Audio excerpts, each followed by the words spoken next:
আমাদের স্রষ্টা, আমাদের সৃষ্টিকর্তা অনেক মহান এবং অনেক দয়ালু, অনেক করুণাময়। কারণ যখনই তিনি দেখেন যে তার কোনো প্রিয় বান্দা তাকে ভুলে যাচ্ছে, তার থেকে দূরে যাচ্ছে, অথবা তাকে দেয়া কথা রাখছে না, তখনই আল্লাহ একটা চমৎকার বিপদ দিয়ে দেয়। এবং সেই ভয়ঙ্কর বিপদের পরে আল্লাহ চান আমার বান্দা আমার কাছেই ফিরে আসুক, এবং আমার বান্দা আমার কাছে এসে তার প্রত্যেকটা কাজের জন্য, তার প্রত্যেকটা পাপের জন্য, সগীরা কবিরা, ছোট গুনাহ বড় গুনার জন্য তওবা করুক। আমি আল্লাহ তাকে ক্ষমা করে দেব। এবং আল্লাহ তাকেই সবচেয়ে বেশি কষ্ট দেয় যার প্রতি আল্লাহর অনেক বেশি ভালোবাসা আছে। এটার জ্বলন্ত প্রমাণ আমি। আমাকে দেখেন, যারা দেখছেন, আমি আল্লাহকে নারাজ করেছি, কিন্তু আল্লাহ তার বিপরীতে কি করেছে? আমাকে আঙুল দিয়ে দেখিয়ে দিয়েছে যে এটা তোর জন্য না, তোর জন্য এটা।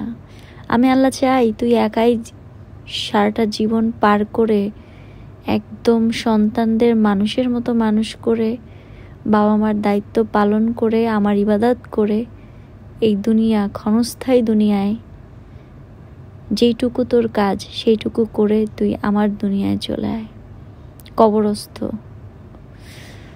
সো বিষয়টা ওইরকমই। জীবন চলছে জীবনের গতিতে। আলহামদুলিল্লাহ ফর এভরিথিং, আলহামদুলিল্লাহ ফর এভরিথিং।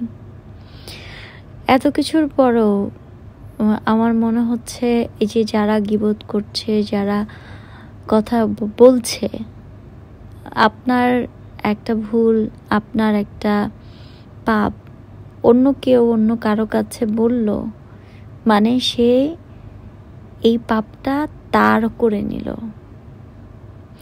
এবং আপনার পুণ্যটা চলে আসলো তার কাছে।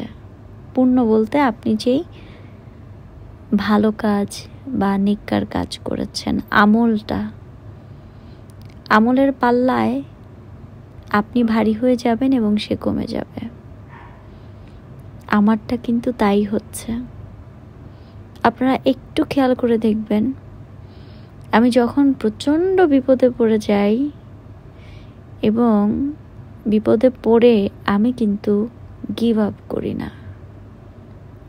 আমার ভেতরে একটা অন্যরকম পাওয়ার কাজ করে, কারণ আমি সব সময় আল্লাহর প্রতি বিশ্বাসী এবং অনেক বেশি পরিমাণে তার উপর আমার ভরসা যে না, এটা হইতেই পারে না, না এটা হবেই না, না আল্লাহ এটা করবেই না।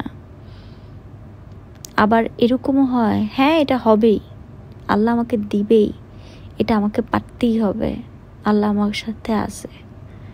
সো এই যে আমি আমার প্রতি আমার নিজের যে ডেডিকেশন এবং আল্লাহর প্রতি আমার যে ভরসা, বিশ্বাস করেন এই দুনিয়াতে আমার কেউ নাই উইদাউট আল্লাহ। সো সবাইকে বলবো, পাপকে ঘৃণা করো, পাপীকে না।